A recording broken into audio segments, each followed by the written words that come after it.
Well, hello and welcome to my channel. I hope you're all doing well. Well, today we're going to compare the pair. We're going to compare journalistic reporting of the JD trial, the Josh Duggar trial, because I'm very interested to see what everybody has, how everyone's been reporting, including the journalists to the stars that we know as Katie Drone. She had a lawyer on her live stream today, I believe, and some interesting things are there. But so I've got the Sun and I've got People magazine. But interestingly, the Sun has also got another report about Amy Duggar trying to get out of her NDA so she can tell all, which is really, really interesting because our intrepid reporter hasn't said anything about that at all. So we just need to I just want to, it will be very interesting to see what happens and to see how this goes along. So we've got the People coverage, we've got the Sun coverage, and we've got the Katie Joy coverage. Then we're going to compare. So I've called it Compare the Pair. Also want to look at the government's trying to change laws. Of course it is. So, yeah.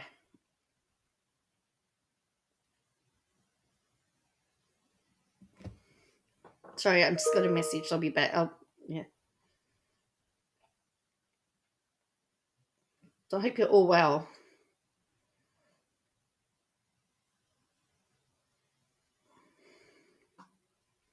Okay, hello, Plan to Create. Just responding to your message. Okay. Hello, Bella. How are you? I'm doing all right. So, the government wants to fight to fighting to undermine a court ruling that has said that that national cabinet's documents are, can be made public, but Scomo is trying to change the law now to keep them private. So we're going to go, and we'll look at the Sun's reporting. So see what happens. We're going to go through the day because the Sun actually ran a live blog. And it's even interesting as to what the Sun is saying the penalties could be. So let's start with the Sun, and then we will go on. The Sun has gone to bed and so must I. So there's a lot of background. It sort of runs all along. So they've got there about some rain, the rain thing number there if you need to, and it has a live chat. So some background information that Anna has stayed by Josh's side. When the clerk hearts to her how she was doing last Wednesday, she simply responded good, while her husband was in good spirits and laughed and joked with the clerk. Some backgrounds. What do the Duggars believe? Now, this is interesting. It says, could Josh Duggar go to prison? If found guilty, Josh Duggar faces up to 20 years in prison as well as up to $250,000 in fine for each count. I've never heard that before. Because according to our reporter friend, it's more than that. But anyway, this is just what the Sun's saying. All right, so the closing arguments were on Wednesday. And I believe the jury is now in deliberations. So it says the Sun reporter and photographer for the Sun have reported that the Duggar family members are beginning to arrive at the courthouse. So they've got pictures of Derek Dillard, Jill Dillard's husband, tweeted on Wednesday morning ahead of the trial that he's praying for justice. According to the Sun reporter, at the closing arguments on Wednesday morning, several Duggar family members are in attendance. Members of the family include Jim Bob, Derek Dillard, Jill, and that she'd not attended before. Amy King, who has been critical of her family recently, shared a message on the Instagram story on Wednesday. Stop and pray today. There is justice for the children, she wrote. And then, so here's the picture of Jill and Derek. Yeah, so I believe they are reconvening. which means I always think the longer that they take, the more that there could be some, well, they're obviously going over all the evidence, and they've asked, we're going to see from the Sun that they actually wanted to listen to the recordings again. So there's the Dillards, there's Josh and Anna. A picture here arriving at the courthouse. Joanna.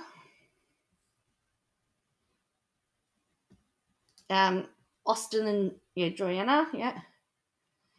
Jason. They say this is Jason. Yep. There's Jim Bob.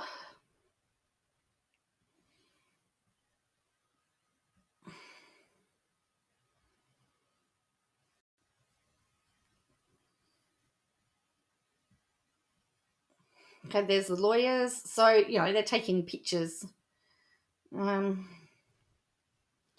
So, Justin and Claire were there. Also, Claire's parents were there. And then it said that Jill and Derek sat next to Jessa and Jim Bob. Jill talked to Jessa and Jim Bob, and the reporter noted it seemed serious. Derek seemed to be looking straight ahead, and the reporter didn't notice him speaking to anyone. Is that KJ's source? When Anna and Josh walked in, they gave each other a hug, according to the Sun reporter. Anna saw Jill Dillard and gave her a hug as well. Josh, the reporter noted, went back to the gallery to give Jill a hug and to shake her husband, Derek Dillard's hand. Justin seemed to be hugging Jill, and the family members seemed happy to see her, with the reporter noting that everyone was complimenting her new hair.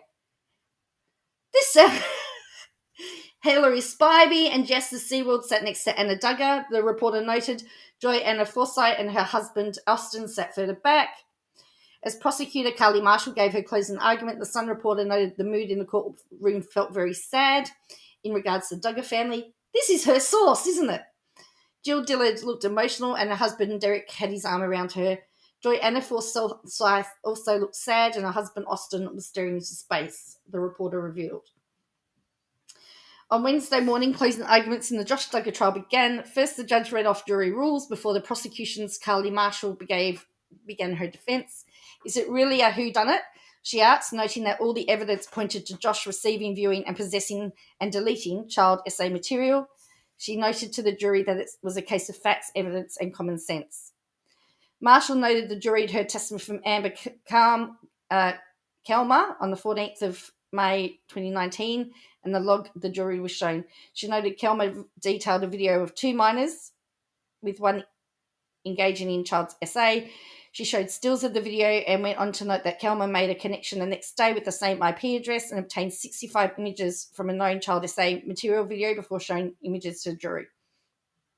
Next, the jury was reminded Agent Faulkner handled the case and figured out the address of the IPs associated with. After going to the address and realising something wasn't right, they realised it was the lot next door, and the IP subscriber was allegedly Josh Duggar. On November 8th, the search warrant on the car lot was executed. The prosecutor reminded the jury that Duggar was, "What is this about? Has someone downloaded CP during that visit?" Who was the first person to bring up child CP? The prosecutor asked before reminding the jury it was Duggar. Now, this is what the jury wanted to hear again. A clip from the recording of the interview between Josh and the authorities of the car lot was played for the jury. "I'm not denying guilt," he said on the recording. "I don't want to say I'm guilty or not." The prosecution noted that Randall Barry's phone was clear and he didn't start working at the car lot until after the dates in question. Marshall also noted that Caleb Williams wasn't in the same state and that William Miser's phone was also clear. The prosecutor then reminded the jury of Fottrell's testimony and how he walked them through the evidence. Evidence included Linux being downloaded on the HP computer on the 11th of May 2019. The password there, I'm not going to say what the password is, with a photo taken the Duggar's car lot.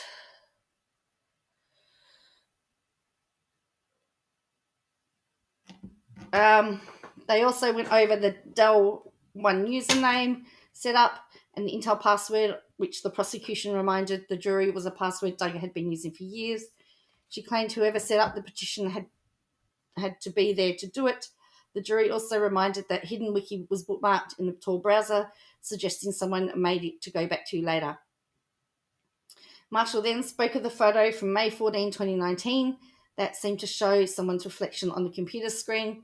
At 4:14 p.m, a photo was taken at the car lot. At 4:49, Doug a text saying he got stuck there. Within minutes, a webcam collection was downloaded to the Tor browser, and a few minutes after that, it was viewed. At 5:29 p.m, a movie torrent file was downloaded on Linux. Then the second movie was downloaded. Minutes after that, Doug a text someone saying he had a Versa at the car lot. Marshall also showed the photo of Josh and Anna Duggar at Lowe's, with Josh allegedly wearing the same hat from the computer reflection photo. The jury was also walked through evidence from May 15 of videos on the computer and when texts were sent from Josh Duggar's phone. Marshall also showed them in an image from one child essay material file in question. She asked the jury who was there on May 15 before, during, and after that evidence was taking place, and named Joshua Duggar. She noted a CSAM file downloaded to the petition on May 16 as well. Marshall noted that the next time there was activity behind the petition on June 22, 2019, there was a document with Josh Duggar's name on it, adding that someone also texted on his phone from the car lot that day. She asked the jury who was at the car lot every time the petition was accessed and the CSAM downloaded, and named Duggar. Marshall told the jury the evidence showed it was beyond reasonable doubt. She claimed Duggar viewed the files, possessed them, and knew he had them.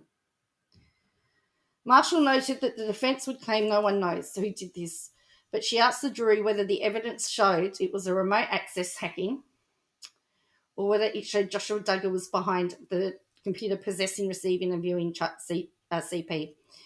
Details matter, she noted, and in the pictures, text, and locations matter. She told the jury the facts, evidence, and common sense all showed Duggar was the person responsible for receiving and possessing CSAM. Marshall asked the jury to hold Duggar accountable and find him guilty of receiving and possessing explicit photos of children. At that point, the trial took a short break. Following the break, which has ended, the defence was set to make its closing arguments. So that was updates. So the local reporter Anna Darling reported on Twitter that closing arguments have ended and the jury is in deliberations. So, but anyway, before the jury went into deliberation, the defence team presented its closing argument. Justin Gelfand noted the defendant has no burden of proof proving anything, that the prosecution had to dispel reasonable doubt, that every doubt had to disappear unanimously. Hello, Vivi. He noted that each juror had the power to say no if they had a single reasonable doubt in their minds. You have the courage to say no, he said. He made the comparison between computer forensics and DNA and said they followed the evidence together. Geldof continued, saying the prosecution's case depended on Duggar being behind the computer. If not, their case crumbles like a house of cards. Gelf then noted that Michelle Bush and James Futrell agreed that remote access was a possibility, adding that Bush was not able to rule out remote access. He then went on over 6 reasons why remote access was a possibility. So the first reason noted was that the universal plug-and-play, saying Futrell testified it would make a network more vulnerable. He noted the HP computer had a plug-and-play enabled and that its network through the connected router was vulnerable. Gelfand added as the second reason why the HP streams through a router, that he said every video filed was streamed and that while confusing data was critical, the real evidence is on the router. He noted that too much was at stake for Josh Duggar and the router would tell them what devices were connected. We don't have it, he said, claiming the government did nothing to consider remote access. Geldof said both experts agreed to the possibility of remote access and that the prosecution didn't mention the forensic data in their closing argument. Geldof continued with a third reason. Do we get the second? He said the small size of the petition suggested whoever set it up was not big enough to keep the videos and images. He claimed the activity was inconsistent with Duggar and made no sense. Geldof then noted the short time period of the alleged crimes. He said everything happened over 3 days. Defence attorney Geldof's fifth reason was the immediate deletion of one of the files. He noted the 33-minute video of the child essay in question was sent to the trash 29 seconds in and deleted. Gelfand said not all the files were in the trash or computer and that Michelle Bush claimed they were moved by remote access. The forensic trial clearly answers that, he told jurors. Finally, the sixth reason for the jurors, over a 5-year period, he noted on Josh Duggar's iPhone and MacBook, there was no forensic trace of child SA material being downloaded or viewed. He noted that Fatral said it could have been wiped clean, but there was no forensic evidence of that. Goundoff continued saying there was no reason for someone to access the HP to stream videos instead of double-clicking on them. He said the Linux logs were written over because home security investigations waited 6 months.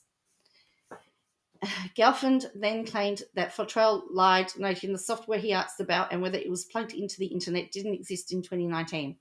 He added the government played disturbing images and videos that didn't come off the device but off a thumb drive from Washington, D.C., from other cases. Goundoff then brought up the government tried to pass off Tor as a bad thing, but it had not been on the MacBook since 2017 and nothing bad was done with it. Goundoff said the thumb drive and the 2 documents, one PowerPoint, was plugged into the HP computer and the files were downloaded, but there was no connection to Josh Duggar. He noted that the Dell One username and said no Dell has been connected to Duggar. Josh is a Mac guy, he said. Goundoff then brought up the uTorrent, Tor, VLC and command lines, telling the jurors Bush and the Snap store had no uTorrent option. Next, Goundoff noted that Josh Duggar used transmission and BitTorrent on the MacBook in 2017 and that uTorrent was on the Linux. He said someone decided not to use transmission when Duggar knew how to use it.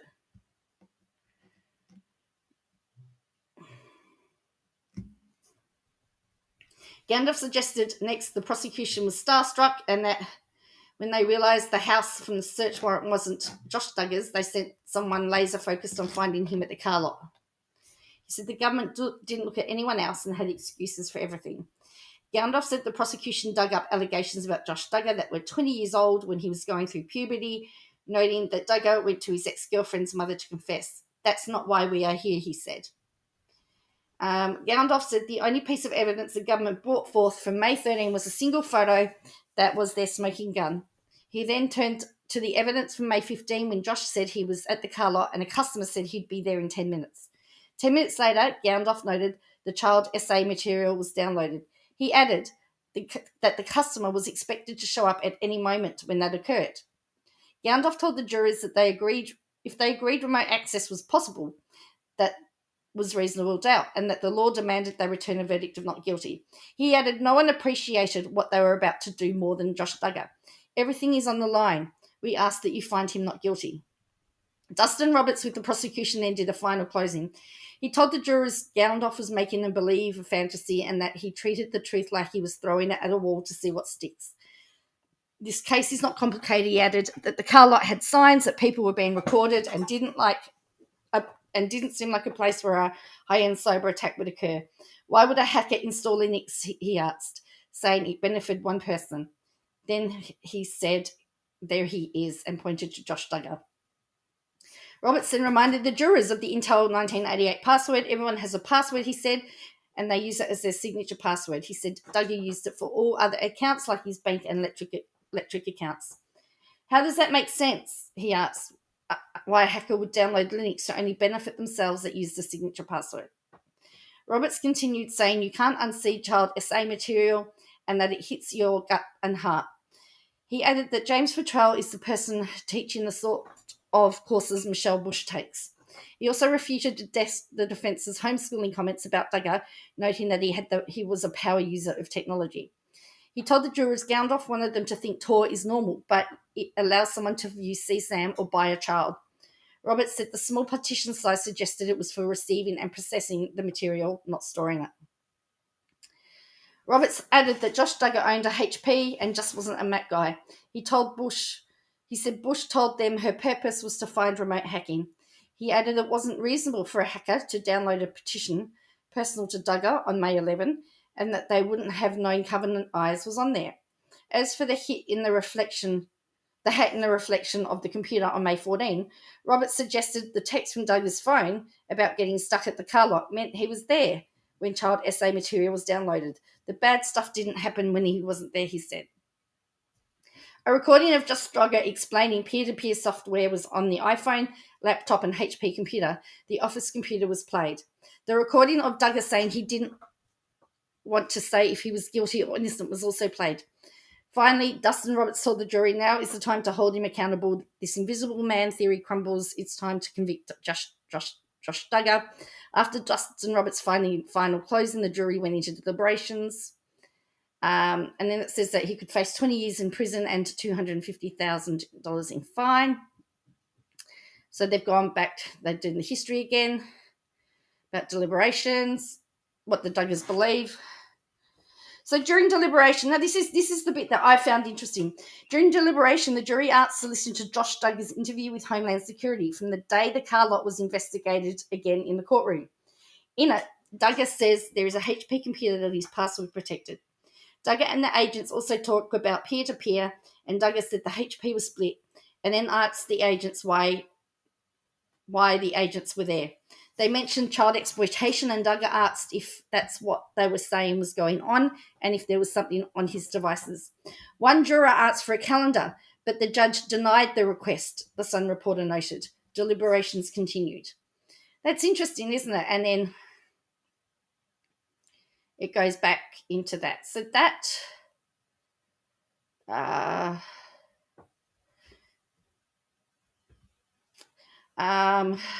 and then it goes into Jim Bob running for the Senate, background of all the Duggars, about the history with Jill,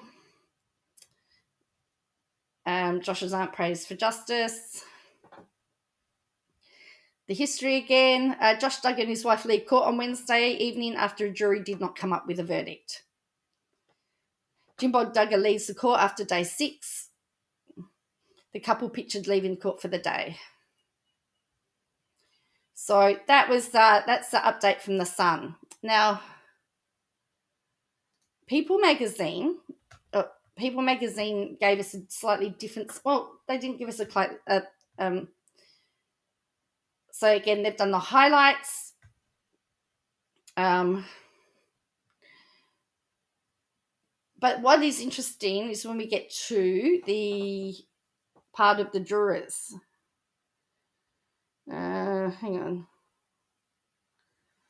Even so, where does it go?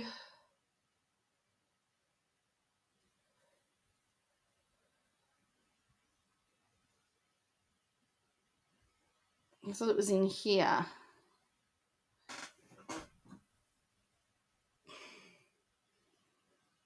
Oh, yeah, it says, after the order is played and the jury exited, one lingering juror asked the judge if she could be given a calendar showing the dates from May 2019 to the present. The essay material was accessed on the Duggars' work computer over 3 days that May. Both the defence and prosecutors objected as it was beyond the scope of the evidence and testimony submitted at trial, and the judge declined her request. When the jurors were called back to the courtroom at 5 p.m, they told the judge they wanted to break for the night. So they've not been able to deliberate.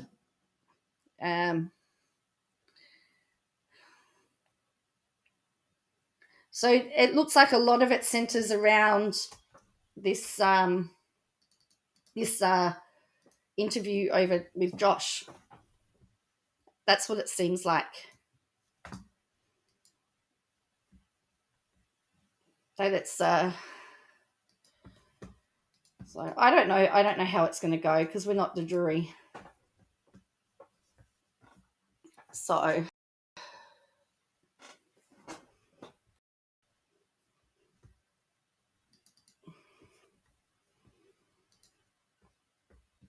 based on the conversations that we had last night in our chat, though, the remote access to me is plausible. I still think he's guilty, but I to me it sounds plausible because we've had people talk about remote access. Everyone was saying you only need to have your computer on. You know how it got there. Don't know. So anyway, this is as I say, I don't know how it's going to go.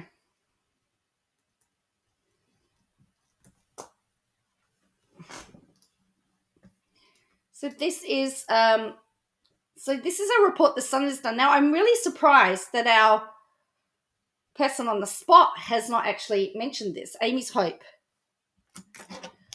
Amy Duggar is trying to break her NDA after vowing to speak the truth.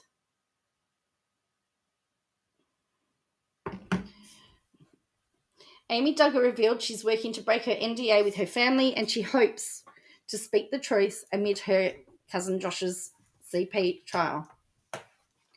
She claimed her famous family hates that she uses her platform to talk about the truth surrounding their lives. She tweeted last week to comment on her cousin's behaviour as they attend the second week of the CP trial.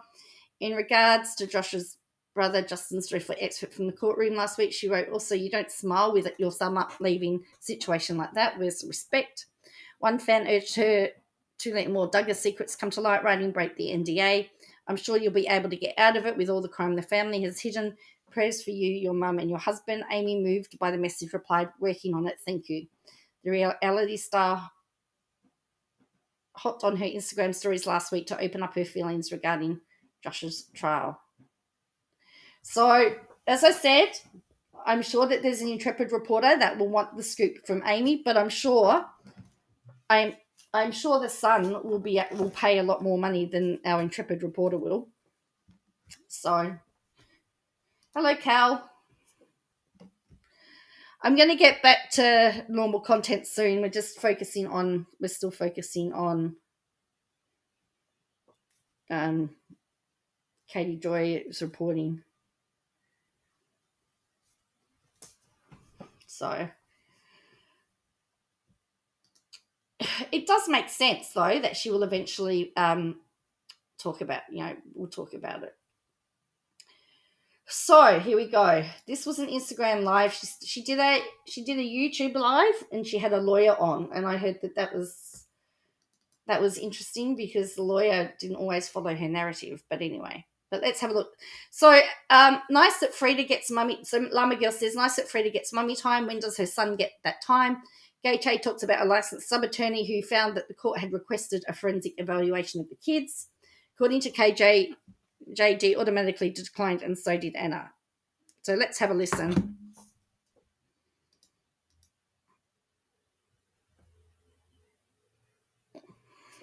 I feel really bad for the jury, you guys. These juries they're witnessed and watched horrible videos. Horrible videos. I was a jury person, and it takes time. They're reading and applying the law to a person. Give them the time. He will be guilty. I can't blame them for not wanting to work until 10 after having to review such heavy, emotionally draining evidence. I agree. You opened a bottle of wine. The jury deserve a night break before having to go through this all again. I agree. Is that my dog snoring? Yes. Frida needed some mommy time. Okay, so I thought Rebecca did a really good job. So Rebecca has been a longtime subscriber of mine, and she's a licensed attorney in Minnesota. She's also in other states as well.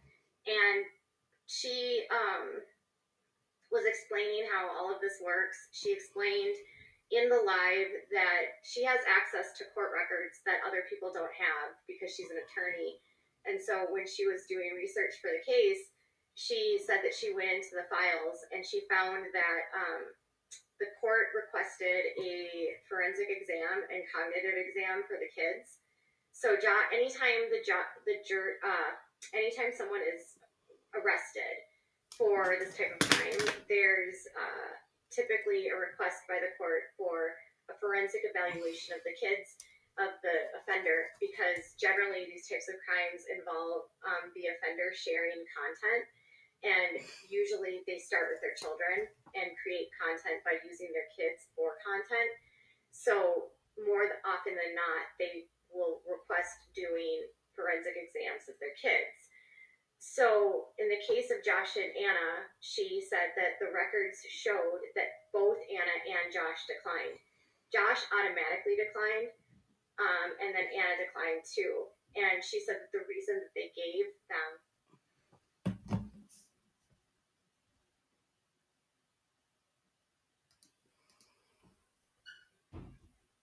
So KJ says if convicted, Anna could become a suspect because she declined the forensic evaluation. If they do that, he's convicted, could be charged with crimes, and she could lose the kids. What? How does that work? How's she responsible for that? They didn't want their children. She said the reason they declined the interviews is because they didn't want their children involved with the CPS agency, and really, they just wanted to make sure the kids were safe. They can decline until it's court ordered. So she was saying that this person said she may have made it worse by refusing. That's exactly what Rebecca said.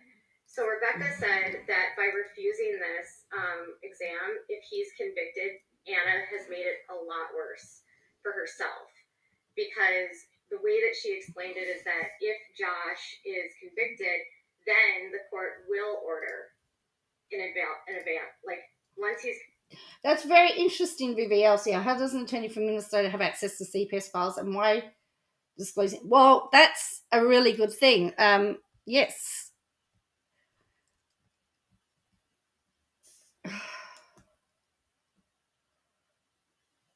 Yeah. Look, you've also got to feel sorry for his kids as well, because they're not going to see that, they've got to grow up without their dad. There are always more innocent victims in these stories, and if he's found guilty, his kids are being punished as well.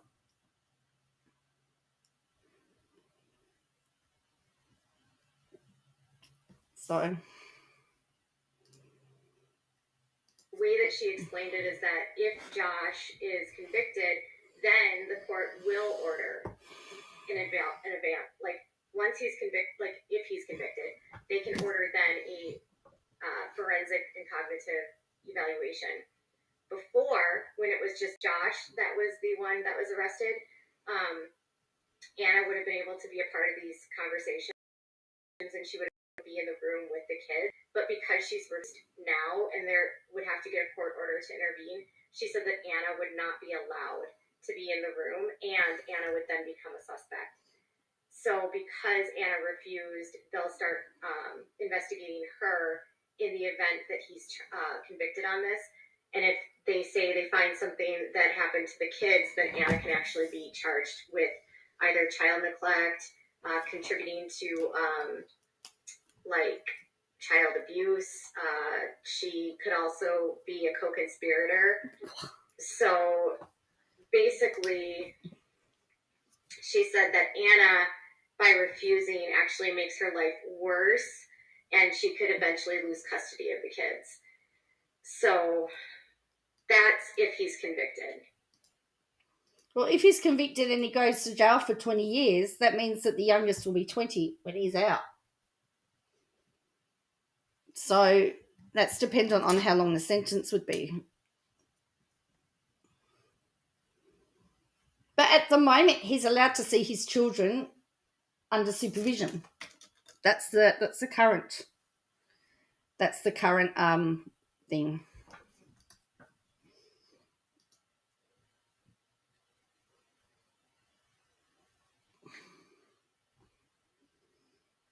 Yeah. If he's not convicted, that all goes away. So the way that she explained it is that has been no custody changes at all for the kids. She said that right now the kids are all like still in Anna's care. Josh can see the kids. And then she also said that she saw parts of the reports that showed that Anna has been staying at night with Josh. And again, this woman should not be disclosing this stuff, because otherwise it would have been made public, in my opinion. Sounds like this lawyer wants her 2 seconds of fame. But of course, she's told the wrong person, because that person goes and blabs it everywhere, hey?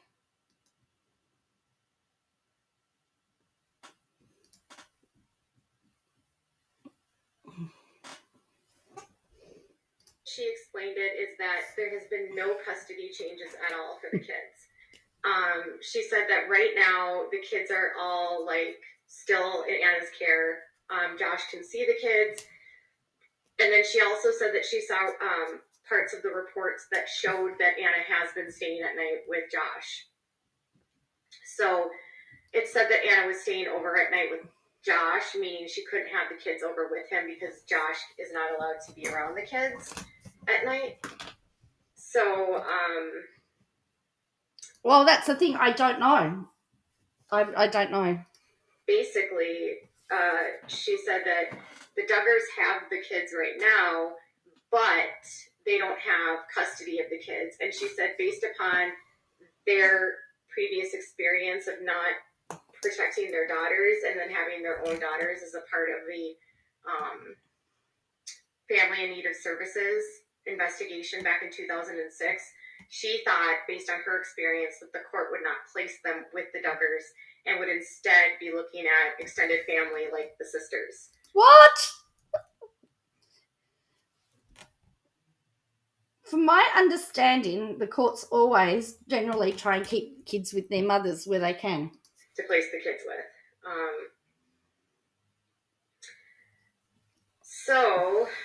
And Anna's family does not live in Arkansas. I don't know if she's staying with the newborn or not right now. That I don't know. I don't know what's going on with Anna to be. I thought you had sources.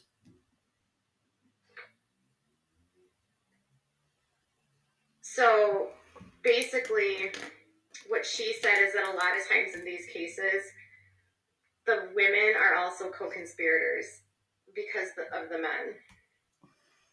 They can be, especially if they're like declining. Then she also said that if he's convicted and she doesn't divorce him, the court can also look at that as a woman that's unsafe for her children. So Anna's... What? Because she hasn't divorced him? What?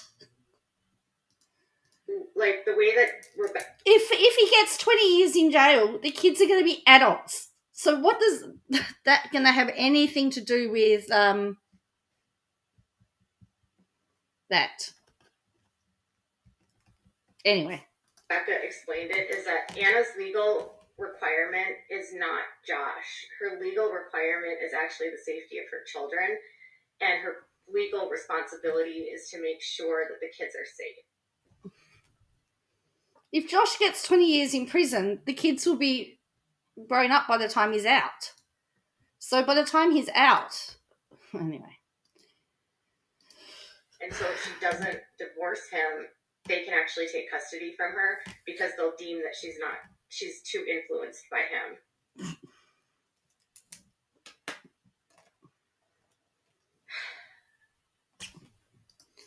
And so that is making her choose between her kids and her religion, right? Does that make sense to anybody else? Really? Does that or is it just me that is really having trouble comprehending this? Or am I just really stupid? That whole scenario does not seem plausible in my little head.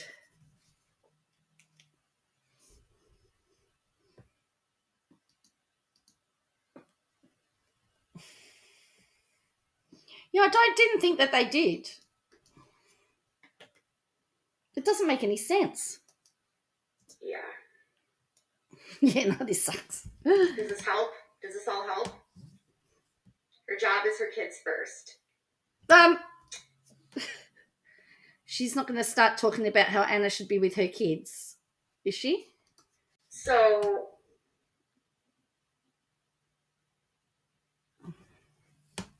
she hasn't made her kids a priority. And she hasn't made her kids a priority during this entire case. Really? We want to talk about kids and priority? She's not going to go down that path, is she? Is she really going to go down there? Which she said is another factor. So, she said, and she even brought up the cult. She even brought up the cult, right? She said, even though Anna's in a cult and she's under undue influence by Josh, that doesn't matter. Because she still has a legal responsibility to the kids. And so... Undue influence?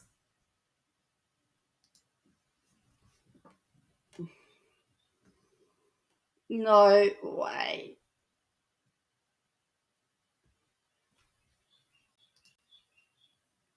Are you missing my singing? I'm not saying that they're like the Turpins, but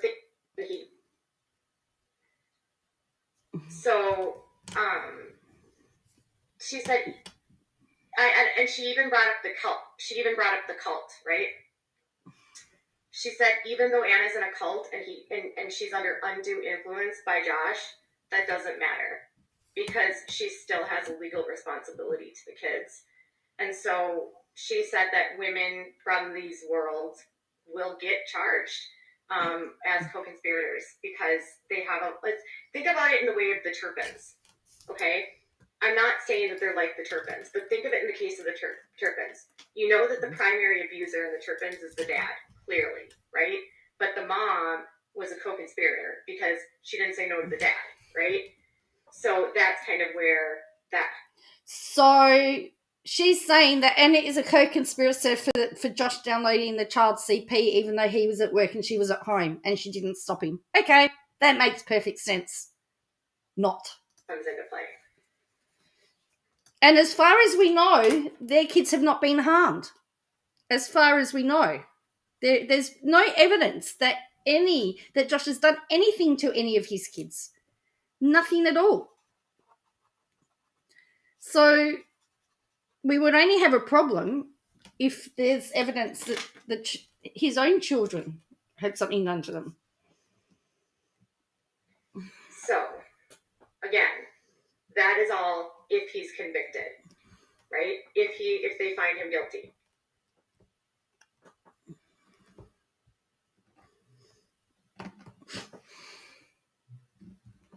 Yeah, I thought Rebecca did amazing too. She's helped me a lot, so much. And then all of that money that he was moving... Oh, so that's her lawyer source. This is where she's getting all her stuff about how the courts work from then. Rebecca did amazing too. She's helped me a lot, so much.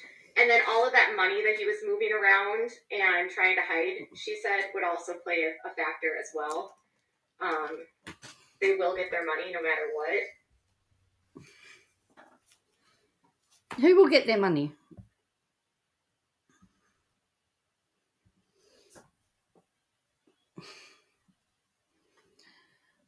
All right, so now she's insinuating that, yeah, he's hurt his own children. We don't know that he has. Yeah. So Anna has a responsibility to her kids. And that's, I think it's very, very hard to see her as...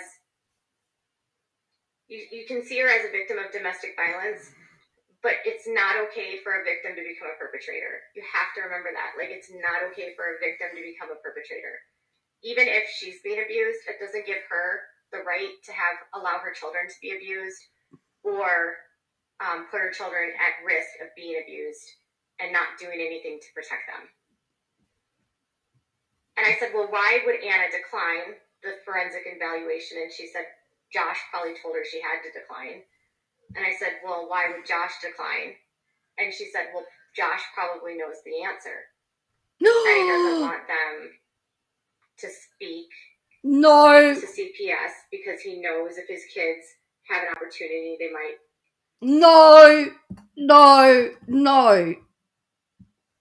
But notice she's putting it on to her lawyer. She's putting it on to the lawyer friend. So when people say to her that she's making it up, she's going to throw the lawyer under the bus. Can you see where this is going? If you're the lawyer friend, watch out.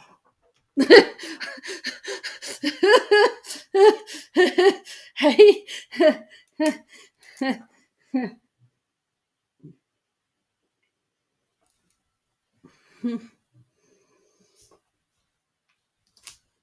Tell them what happened, So,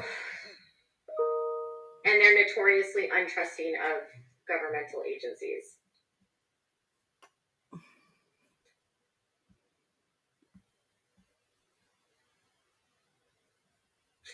So one of the reasons Rebecca speculated that Anna is standing by him from a legal perspective is also that if she has any knowledge of him doing things to the kids and she hasn't stopped it, he could be using that over her head.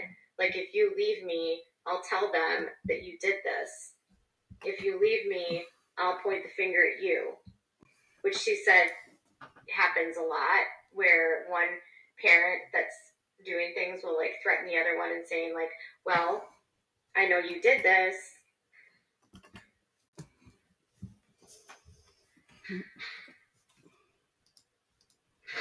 Mackenzie's 12. Yeah, so in 20 years she'll be 32. Violence.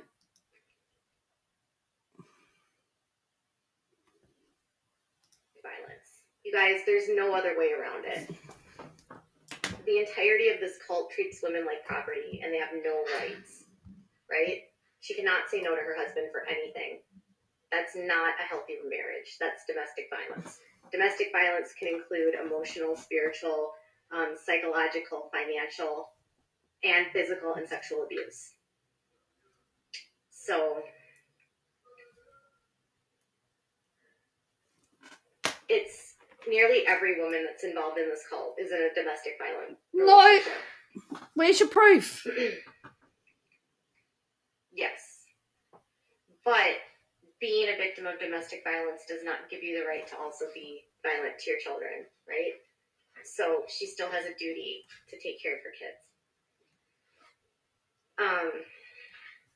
But again, that's all if he's convicted. So right now,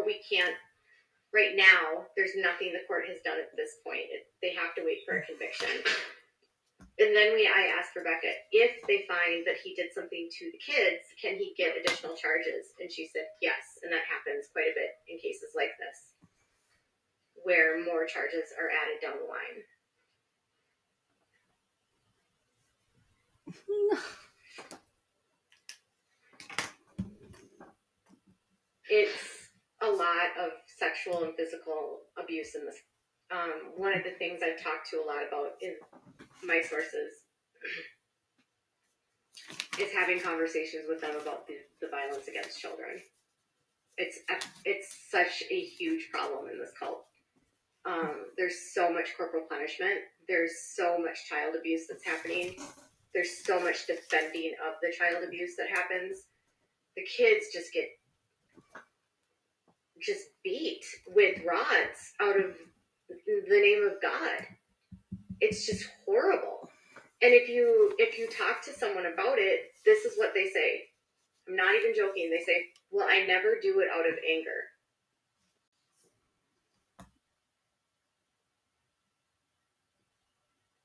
Okay. If you talk to someone about it, this is what they say. I'm not even joking. They say, well, I never do it out of anger. So I only use the rod, but I'm not mad. And I'm like, so just because you didn't get mad and you use the rod and you beat them with the rod, it's not abuse? Well, as long as I'm not mad, as long as it's not in anger, that's what they say.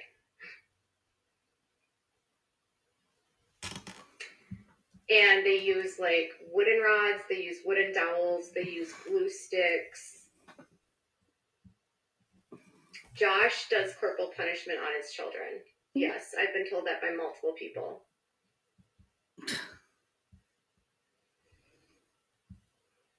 Doing it in love is gaslighting, correct?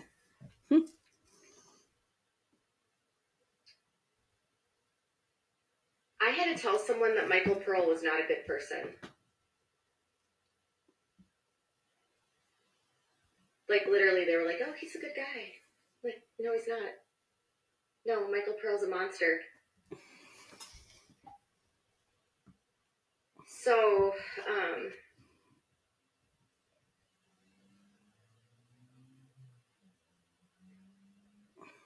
the Bible doesn't say to beat your children. Period. And anyone that takes a Bible verse and uses that out of context, shame on you. Anyone that takes the Bible out of context like that to beat your child, shame on you. Stop manipulating scripture. That's no different than like saying that I have the right to rape my wife because the Bible says I can have my wife no matter what I do. You know, I have the right to, no. The Bible is actually not the law. As a citizen of the United States of America, if that's where you're living, even if you believe the Bible is your guide for the world. Oh, here we go. Where we live here, you have to abide by the law. You have to follow the law. And corporal punishment is child abuse. And forcing your wife into a submissive role where she can't even say no, or even, like, another thing that Rebecca pointed out is just because these women are told that they can't say no to their husbands, if their husbands tell them to do illegal shit and they do it, they are supposed to have a duty to say no to their husbands about doing illegal shit, but they don't. So that's why I've said so many times in the past that the women in these cults become co-conspirators and perpetrators. This is why we fight so hard to get these kids out and to wake the younger people up. So these I don't even know what you want to call it, like this cycle just stops repeating itself. There are several Duggar kids that regularly use corporal punishment on their kids, you know? So those cute little photos that you're seeing on Instagram, just remember that a lot of those kids are getting hit with a rod. What? It's not okay. And they know it's not okay. And they know that they're not supposed to use the language. They actually know it's illegal. So they just use words like correction and biblical discipline.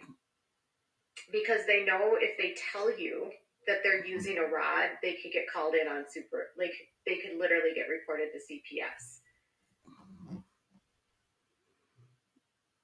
So I believe Jessa might use corporal punishment. I don't know. I think Joy and Austin might.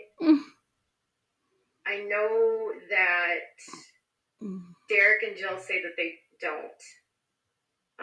They've said that publicly. Really? She's now... This is unbelievable. For sure. How will Anna support 7 kids? Well, Anna might not have to support any kids. Anna might not have any kids if she's convicted. What? Sorry, I didn't... Very well lose custody if he's convicted. I don't understand how that can happen. Okay. If you want to know what's ridiculous is the Bates have not said a damn thing about this whole thing, and Carlin's name is in the court records.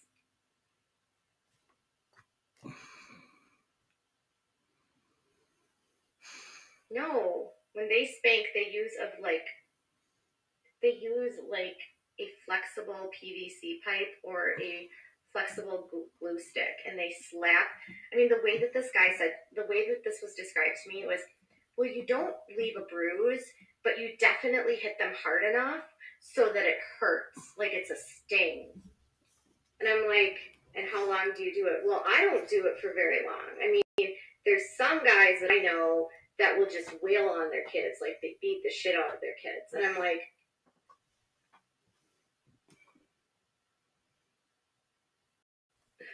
yeah. All of them use corporal punishment. All of them. They all do it. Every last one of them. At least, allegedly. Oh, she's added that in now.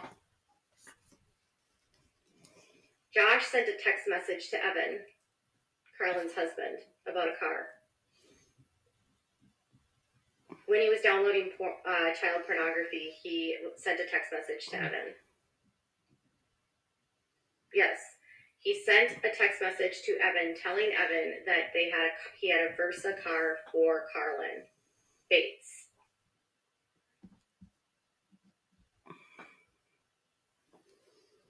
End the live. No.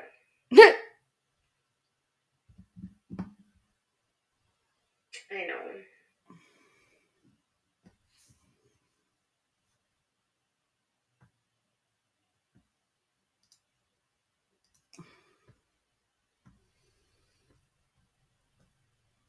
No, I think it's alarming. Hello, Lauren. All right, so it's just an extremely abusive, dark place. That's what I've been trying to tell you guys.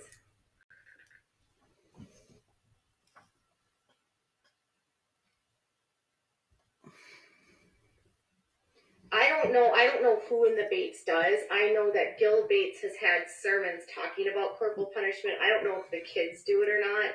You know what I mean? Like, I just know that Gil Bates literally has this sermon where he talks about how he's got, he was like wailing on one of his kids, disciplining him, spanking him.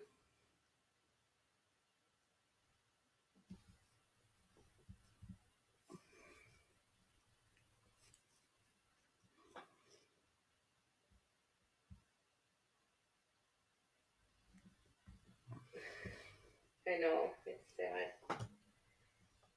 If you think the Bates are normal, don't, because having 19 children isn't normal. It's abnormal. It's extreme. If you think the Bates are normal, don't, because having 19 children isn't normal. It's abnormal. The Bates are definitely just as bad. Just because you don't know about it doesn't mean it's not happening. And Gil Bates is a member of the board of the IBLP.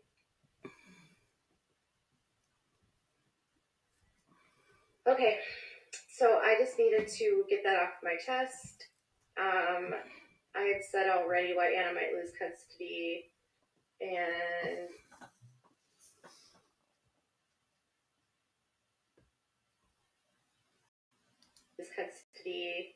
and that's it for now. I hope you guys have a good night. Thank you to my supporters.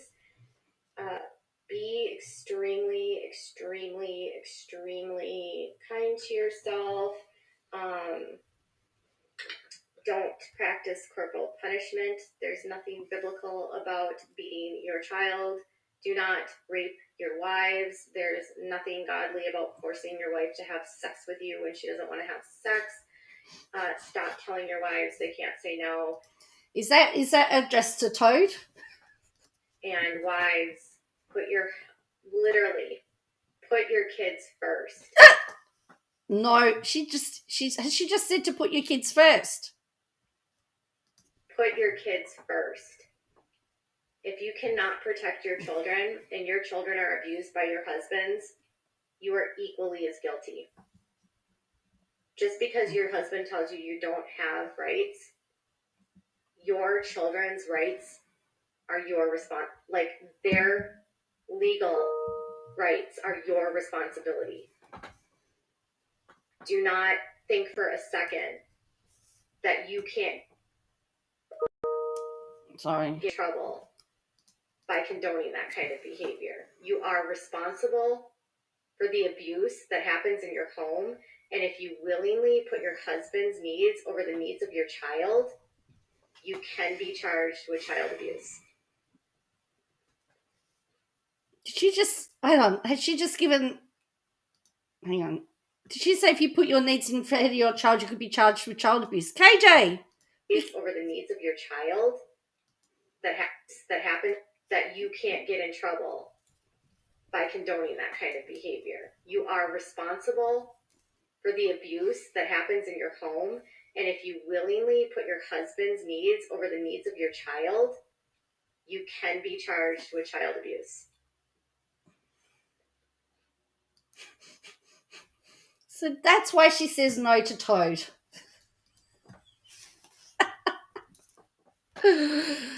Oh dear.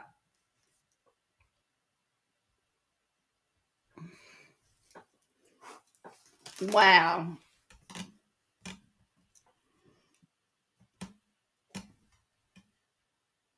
So there you go.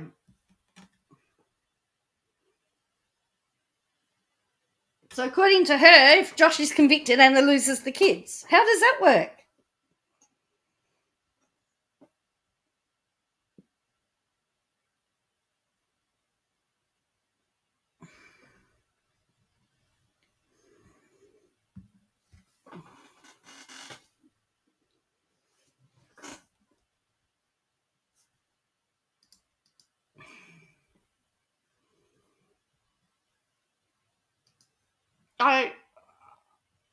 I'm waiting. Yeah,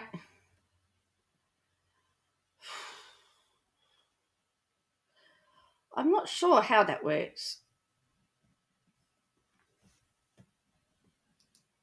I don't know how they believe it. For me, it's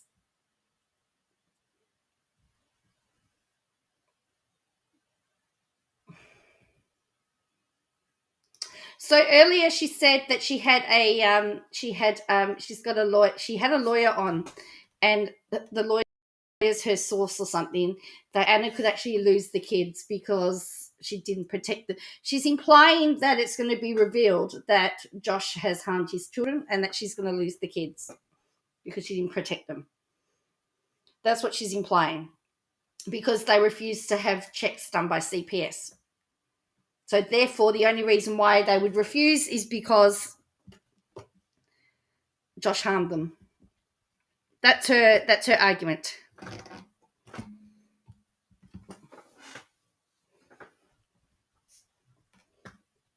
And that Michelle and Jim Bob won't be able to get the kids because they didn't know how to protect the kids either. So anyway.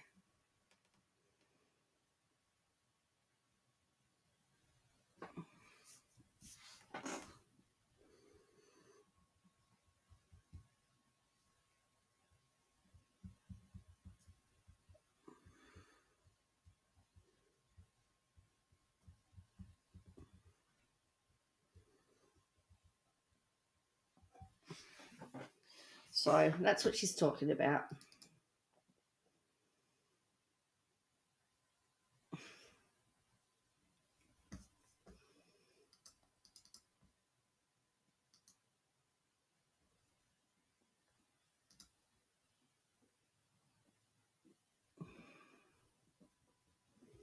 So yeah, that's what she's saying.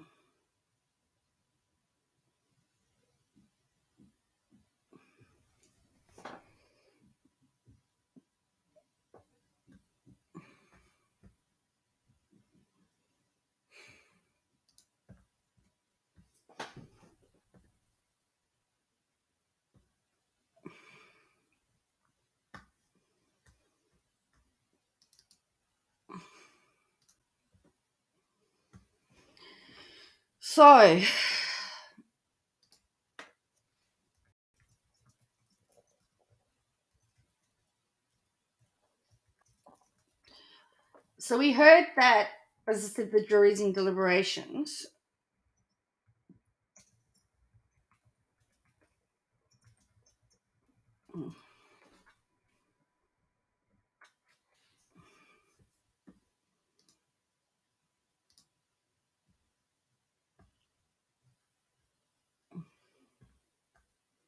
Making a cup of tea after all of that?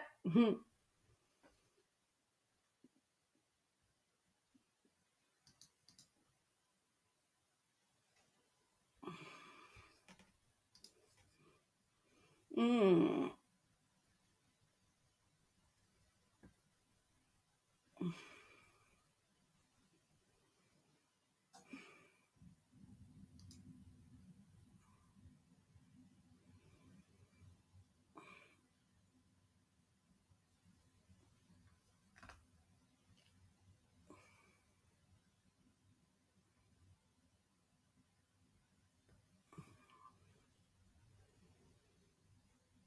You're making it. Yeah, I think you need something.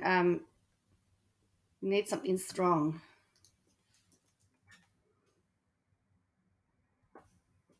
Oh, yeah, I'm just about to look at that one. Let's have a look at that one. Let's look at Scomo. So it's about keeping documents secret, particularly about National Cabinet.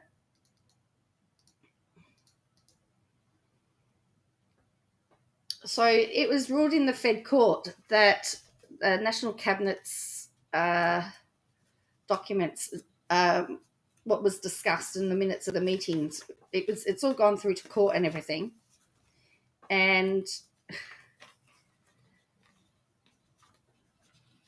But now he wants to change it so that it's still all kept secret, because it will be very interesting to see what's in National Cabinet. So it was only last month that it looked like the government would have to hand over all the details of every meeting held inside National Cabinet after a federal court judge ruled the body was not in fact a cabinet and therefore not entitled to cabinet confidentiality under the Freedom of Information rules. Fast forward to today, and the government has taken matters into its own hands, introducing legislation that would potentially get around this troublesome ruling. The COAG legislation amendment bill includes provisions that would protect from disclosure the deliberations and decisions of the Cabinet and its committee. The bill, introduced on Thursday, that was a deadline given to the government to appeal a decision made by Justice Richard White in the AAT, who ruled the National Cabinet was not a cabinet, despite the Prime Minister's claims, and therefore not privy to cabinet in confidence. That decision was a victory for crossbench Senator Rex Patrick, who had taken the government to the tribunal after being denied the minutes of the National Cabinet meetings on the basis of cabinet confidentiality. Cabinet confidentiality has become a favourite mantra inside the Morrison government. It hasn't extended it to National Cabinet. But Justice Wright ruled the cabinet had none of the hallmarks of an actual cabinet. It comprises state premiers from different political parties and therefore could not rely. It's funny, I was thinking the same thing.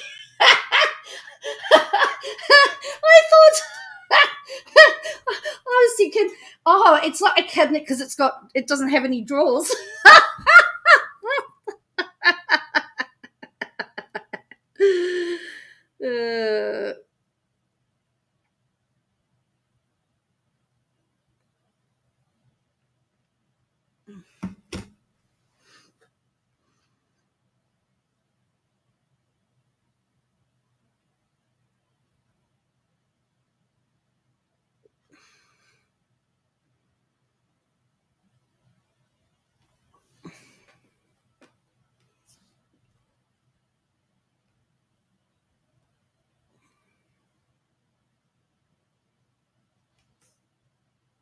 Okay. Or it's got the wrong handles on the doors.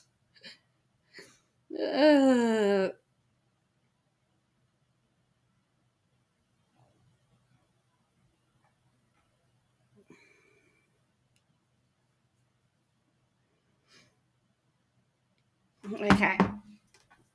So Labor has referred the bill to the Senate Finance and Public Administration Committee, which will give the Senate an opportunity to dissect it.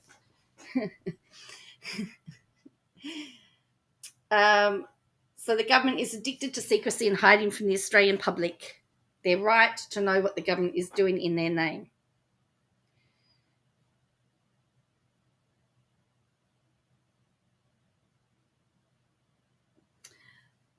Mark Dreyfus says, yes, yeah, possibly. Patrick said the PM was a sore loser.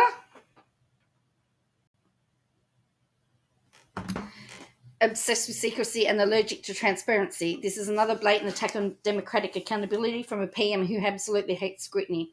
So the PM's proposed amendments still need to pass through the Senate, but if the legislation passes, it will shroud the National Cabinet in secrecy. This means documents tabled before the National Cabinet would be exempt under Freedom of Information laws, shattering efforts to increase transparency over large parts of the government's pandemic management. Professor Anna Twomey of the University of Sydney said the bill would override existing safeguards to release information that is in the public interest. Yes. Well, and don't forget, they discussed the pandemic. They would have to show what went on in the cabinet over.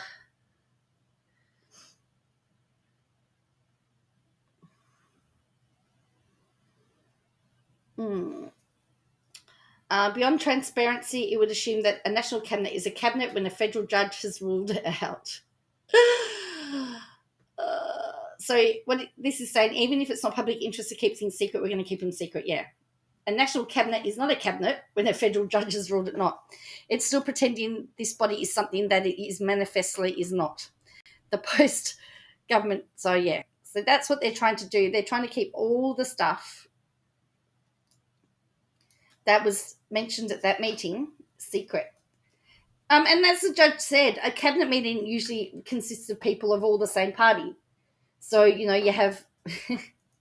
so the fact that you've got Labor and Liberal premiers, and technically they're taking notes and stuff could be leaked out anyway.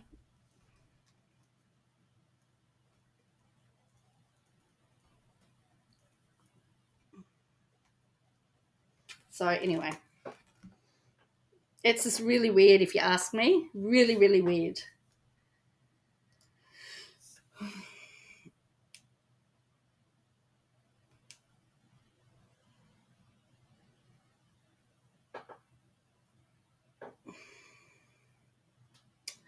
So he does, doesn't he?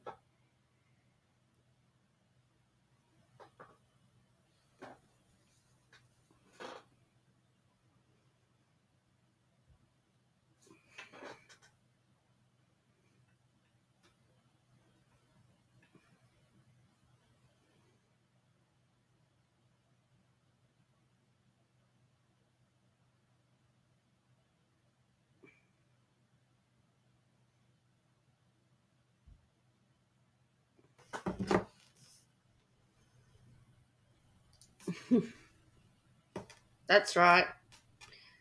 Cabinet's not being cabinets yet, it's a party. Well, you know what? They obviously yeah,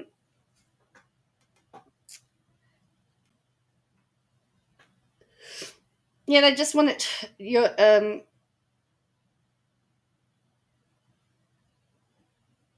sorry. Obviously they don't want people finding out how they've come about their decisions. So it's interesting.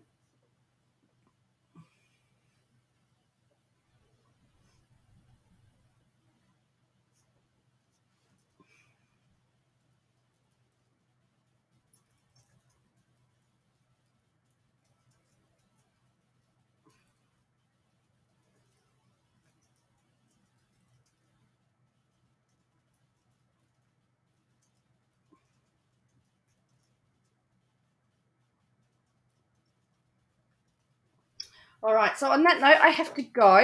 I need to get ready for work. I'm really tired, but anyway, it's yeah. Anyway, I'm slowly getting used to it, but it's getting tough. And now they're saying that I've got no guarantee of work. I may have to change my shift again, so I may have to change the timings of my live again. Well, that's right.